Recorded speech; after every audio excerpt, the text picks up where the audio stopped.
সবাইকে ইএসপি ক্লাসে আবারও একবার শুভেচ্ছা।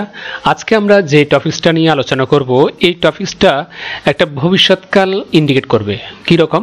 যেমন প্রথম হচ্ছে স্টেটমেন্ট প্যাটার্নটা। স্টেটমেন্ট প্যাটার্ন বলতে আজকে যতগুলো কথা বলবো প্রত্যেকটা কথা একটা স্টেটমেন্ট প্যাটার্নের ভিতরে হবে, মানে একটা বিবৃতিমূলক তথ্যের ভিতরে ক্লাসটা হবে। একজন আরেকজনের সাথে যখন আমরা পরস্পরে যে একটা ভাব বিনিময় করি যে কোনো বিষয় নিয়ে, এই বিষয়গুলো কিভাবে আমরা হ্যাঁ বোধকে বলতে পারি ভবিষ্যতে, হ্যাঁ ভবিষ্যৎ অর্থাৎ ফিউচার টেন্সে আমরা কিভাবে হ্যাঁ বোধক, না বোধক, প্রশ্নবোধক, আবার প্রশ্নবোধক না বোধক কিভাবে আমরা করতে পারি একটা ফরম্যাটে, সেটা আজকে আমরা দেখব। এই জন্য এটা অত্যন্ত গুরুত্বপূর্ণ ক্লাস। যেমন সাধারণ স্টেটমেন্ট প্যাটার্নটার ভিতরে ভবিষ্যৎকালের জন্য, মানে ফিউচার টেন্স, যেমন আমি একটু লিখে দিই তাহলে বুঝতে সুবিধা হবে। ফিউচার টেন্স,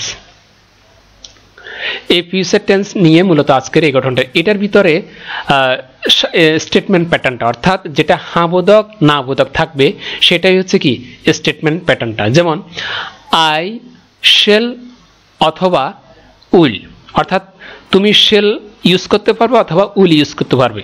মানে ফিউচার ইনডিফিনিটের ক্ষেত্রে যে অক্সিলারি ভার্বটা থাকে, এই দুটো অক্সিলারি ভার্ব হয়তো শেল নতবা উইল, তবে স্মার্টের জন্য উইলটা বেশি ব্যবহার করা হয় বাংলাদেশে। শেলটা যদিও ব্রিটিশ ইংলিশ তবু একটু কম ইউজ হয়, তো সেজন্য চাইলে তুমি যে কোনোটা ইউজ করতে পারবে, পার্সন যে কোনোটা হোক সমস্যা নেই। আই শেল ডু অথবা আই উইল ডু, এর দুটো ভাবটা পরিবর্তনশীল। ডু মানে হচ্ছে করা, এটা আমরা সবাই জানি, ডু করা। আই শেল ডু আমি করব, আই উইল ডু আমি করব।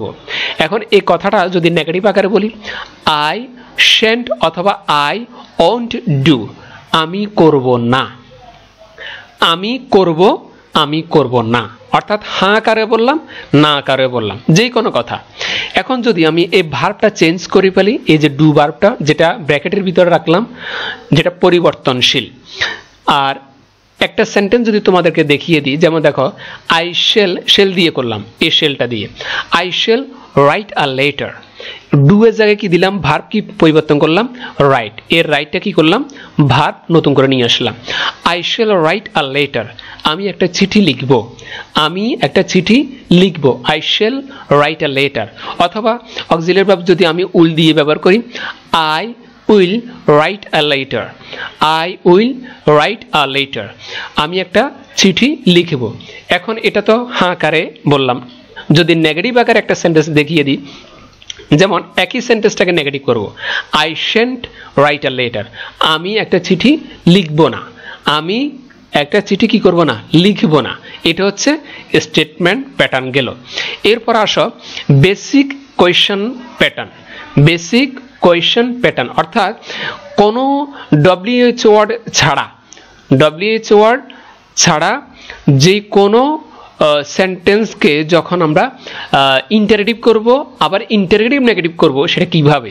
যেমন ধরো বেসিক কোয়েশ্চন প্যাটার্ন, যেমন এই যে আমরা একটু আগে করলাম যে আই শেল অথবা আই উইল ডু, এটাকে যদি আমি ইন্টারেটিভ করি অর্থাৎ প্রশ্নবোধক করি, যেমন প্রথমে অক্সিলারি ভার্বটা আসবো, অক্সিলারি ভার্বটা নিয়ে আসবো, সেটা শেল হোক অথবা উইল হোক, যে কোনো একটা হবে।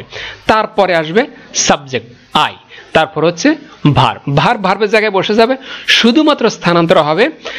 আই এর জায়গায় আসবে কি অক্সিলারি ভার্ব, আবার অক্সিলারি ভার্বের জায়গায় আসবে কি সাবজেক্ট, এইভাবে। তো শেল আই ডু আমি কি করব, শেল আই ডু আমি কি করব। এই যে পরে আবার আমি সাবজেক্ট পরিবর্তন করে যদি বলি হি, তখন কি হবে? যেমন শি, এভাবে বলতে পারি শেল হি ডু সে কি করবে, উইল হি ডু সে কি করবে, এভাবে। এখন এই কথাটাকে যদি একটা সেন্টেন্সে রূপান্তর করি, আর একটা সেন্টেন্স যেমন ডিরেক্টলি উইল দিয়ে করব, আর সাবজেক্ট থাকবে কি, সাবজেক্ট কি থাকবে হি, ভার্বটা কি থাকবে আগেরটা, কোনটা, রাইট। যেমন will he write letter, will he write letter সে কি চিঠি লিখবে, উইল হি রাইট লেটার সে কি চিঠি লিখবে, এইভাবে প্রশ্ন করলাম। এরপরে একই সেন্টেন্সটাকে যদি আমি নেগেটিভ আকারে দেখিয়ে দিই, যেমন এখানে দেখিয়ে দিই won't he write letter, won't he write letter সে কি চিঠি লিখবে না, ওন্ট হি রাইট লেটার, সে কি চিঠি লিখবে না? আর এটাকে যদি করি, যেমন শুধুমাত্র ইন্টারগেটিভ যেটা করলাম, শেল অথবা উইল আই ডু, আমি কি লিখব? আর যদি হি দিয়ে করি, শেল হি ডু, সে কি করবে? এভাবে। এটাকে যদি নেগেটিভ করি, শেন্ট অথবা ওন্ট, যে কোনো একটা ব্যবহার করতে পারবে। শেন্ট আই ডু, আমি কি করব না? শেন্ট আই ডু, আমি কি করব না? এটা হচ্ছে সম্পূর্ণ কথা ভবিষ্যতের, মানে ফিউচার টেন্সে কিভাবে করে গেল। এরপর আসো WH word question pattern. WH word question pattern বলতে, কোয়েশ্চেন প্যাটার্নটা আমরা দেখলাম যে বেসিক কোয়েশ্চেনটা কিভাবে করতে হয় যে কোনো স্টেটমেন্টকে। এখন আসো এই কোয়েশ্চেন প্যাটার্নটার আগে যদি আমি WH ওয়ার্ড ব্যবহার করে যদি সেটাকে আরও অন্য লেভেলে নিয়ে যেতে চাই, অর্থাৎ ভিন্ন একটা মাত্রা নিয়ে আসতে চাই, তখন কিভাবে করব? অর্থাৎ WH ওয়ার্ড ব্যবহার করে আমরা কিভাবে আবার সেটাকে স্পেসিফিক কোনো ব্যক্তি, বস্তু বা স্থানকে নির্দিষ্ট করাবো, যে কোনো কাজকে নির্দিষ্ট করাবো, সেটা কিভাবে দেখো। যেমন তার আগে কি বসালাম? ওয়াট, এটা একটা WH ওয়ার্ড।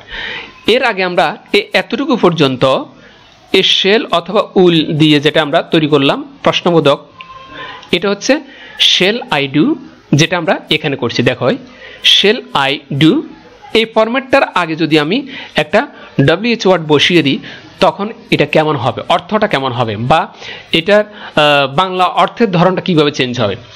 এখানে যেটা করলাম বেসিক কোয়েশ্চেন প্যাটার্নে, সেটা হচ্ছে শেল আই ডু, আমি কি করব? শেল আই ডু, আমি কি করব? এইভাবে প্রশ্ন করলাম। আর যখন একটা WH ওয়ার্ড দিয়ে দিলাম, যেমন হোয়াট দিয়ে যদি করি, হোয়াট শেল আই ডু, আমি কি করব? হোয়াট শেল আই ডু, আমি কি করব? যদি উইল দিয়ে করি, হোয়াট উইল আই ডু, আমি কি করব? আমি কি করব, অর্থাৎ কি কাজটি করব সেটা আমি জানতে চাচ্ছি। ওকে, আরেকটা সেন্টেন্স দেখি, নেগেটিভ আকারে থাকবে। এই নেগেটিভ আকারে আছে, দেখো হোয়াট সেন্ট অন, অথবা যে কোনো একটা ব্যবহার করব। হোয়াট সেন্ট আই ডু, আমি কি করব না।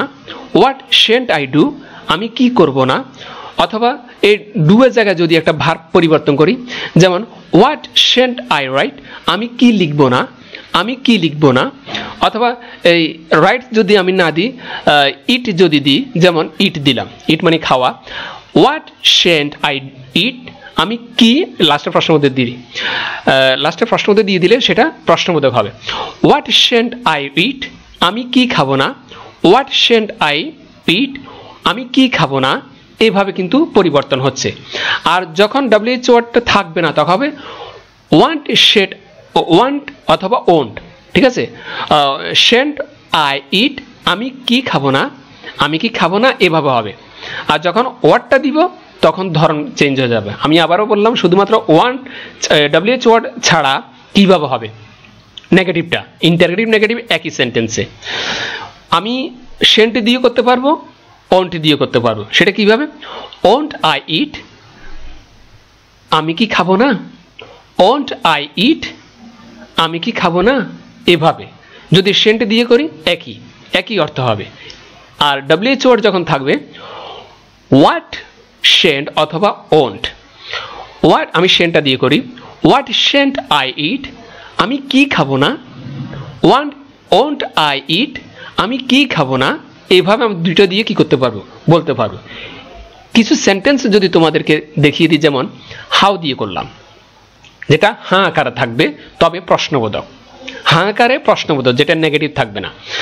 How will I write letter, how will I write letter, আমি কিভাবে চিঠি লিখব, আমি কিভাবে চিঠি লিখব। এভাবে জানতে চাওয়া হচ্ছে, ওইটা জানতে চাওয়া হচ্ছে, সব ফিউচারের কথা, ভবিষ্যতের। এরপর ওয়াই দিয়ে করলাম, why will I write letter, আমি কেন চিঠি লিখব। Why will I write letter, আমি কেন চিঠি লিখব। এভাবে।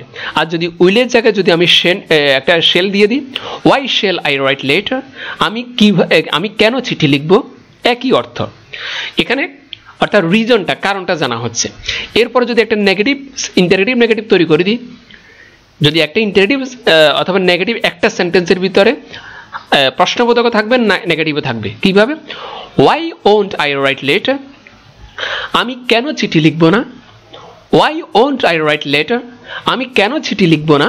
এভাবে আমি কি করতে পারি, পরিবর্তন করে যে কোনো সেন্টেন্স মনের ভাষা পরিবর্তন হোক যে কোনো মাধ্যমে, এই মনোভাবটার মাধ্যমে আমি যে কোনো ওয়েতে সেন্টেন্স পরিবর্তন করতে পারি। যদি হুইচ দিয়ে করি, এই হুইচ WH ওয়ার্ডটা দিয়ে, এখানে একটা ড্যাশ চিহ্ন দেখতে পাচ্ছ, যেখানে যে কোনো একটা সাবজেক্ট বসবে, তাও নাউন। যেমন আমি যদি এখানে বুক দিয়ে দিই, এই বুক শব্দটা দিয়ে দিই যে which book shell I read, কোন বইটি আমি পড়ব। Which book shell I read, কোন বইটি আমি পড়ব জানতে চাওয়া হচ্ছে। এখানেও সেম, যদি আমি বুক এখানে একটা দিয়ে দিই, অথবা বুক না দিয়ে দিলাম ওয়ার্ক, মানে যেটা কাজ করা বোঝাচ্ছে, ঠিক আছে। ওজ ওয়ার্ক শেল আই ডু, কার কাজটি আমি করব। ওজ ওয়ার্ক শেল আই ডু, কার কাজটি আমি করব, এইভাবে, ঠিক আছে। তো এইভাবে যে কোনো মানে কথা আমি এই স্ট্রাকচারগুলো দিয়ে একজন আরেকজনের সাথে কি করতে পারবো, মনের ভাব প্রকাশ করতে পারবো, যেটাকে আমরা বলি স্পোকেন ইংলিশ। স্পোকেন ইংলিশ মুখে বলা। যদি স্পোকেন ইংলিশ পারি, সেটা আমরা রিটেন ইংলিশও পারবো, অর্থাৎ লিখতেও পারবো। গঠন প্রণালী যদি জানি, যে কোনো কথা আমরা নিমেষে কি করতে পারবো, শেয়ার করতে পারবো। তোমরা যে কোনো ভার্ব দিয়ে করতে পারো, যেমন সিং মানে গান করা, তারপর করতে পারো রান মানে দৌড়ানো, তারপর করতে পারো ওয়ার্ক, এটা দিয়ে মানে যে কোনো ভার্ব দিয়ে তোমরা কি করতে পারবে, সেন্টেন্স তৈরি করতে পারবে। এই ভার্বগুলো দিয়ে তোমরা আমাকে কিছু কমেন্টসে অথবা গ্রুপে জয়েন হয়ে আমাদেরকে হোমওয়ার্কগুলো করে দাও। অর্থাৎ এই ফিউচারে যে কোনো কথা এই ফরম্যাটগুলো ব্যবহার করে, ফরম্যাট কি কি আবার একটু স্মরণ করে দিই। একটা হচ্ছে স্টেটমেন্ট প্যাটার্ন, মানে সাধারণ কথাবার্তা কিভাবে হাবোধক নাবোধক করবে, এক। দ্বিতীয় হচ্ছে কোয়েশ্চেন প্যাটার্ন, যেটাকে বেসিক কোয়েশ্চেন WH ওয়ার্ড ছাড়া কিভাবে আমরা ইন্টারেক্টিভ করব, আবার ইন্টারেক্টিভ নেগেটিভ করব, এটা একটা। এরপর হচ্ছে যেটা ইন্টারেক্টিভও হবেন, ইন্টারেক্টিভ নেগেটিভ হবে, তাও কিন্তু WH ওয়ার্ড ব্যবহার করে, সেটা হচ্ছে এটা। ওকে, এই তিনটা ফরম্যাটে এই তোমার তিনটা ওয়ার্ড দিয়ে তোমরা হোমওয়ার্ক করে দাও। একটা একটা সেন্টেন্স দিলেও হবে। আমি শুধু চাইবো যে তোমরা পারো কিনা, বা বলতেও পারবো কিনা, কিংবা লিখতে পারো কিনা। যদি বলতে পারো তাহলে লিখতেও পারবে, যদি লিখতে পারো তাহলে বলতেও পারবে, যদি প্র্যাকটিস করো। ওকে, তা আমাদের সাথে যদি জয়েন হতে চাও, অবশ্যই ফেসবুক গ্রুপ আছে ESP ক্লাস অফিসিয়াল গ্রুপ, এই নামে আমাদের ফেসবুকে গ্রুপ আছে, সেখানে জয়েন হয়ে যাও। এছাড়াও হোয়াটসঅ্যাপ আছে ESP ক্লাস এই নামে, সেখানেও জয়েন হতে পারবে। আমাদের ওয়েবসাইট রয়েছে espclass.com, এখানে গেলে বিভিন্ন ধরনের টপিকস নিয়ে আলোচনা করা হয়েছে, সেখানেও তোমরা ভিজিট করে আসতে পারো। আর তোমাদের কাছে আমার যে চাওয়াটা, সেটা হচ্ছে কি জানো, সেটা হচ্ছে এটা, প্লিজ চ্যানেলটা কি করে দাও, সাবস্ক্রাইব করে দাও প্লিজ, যাতে করে দ্বিতীয়বার এরকম গুরুত্বপূর্ণ টপিকস নিয়ে তোমাদের সামনে ক্লাস দিতে পারি। সেই পর্যন্তই ভালো থাকবে, প্লিজ চ্যানেলটা সাবস্ক্রাইব করে দাও। আজকে এই পর্যন্তই, খোদা হাফেজ।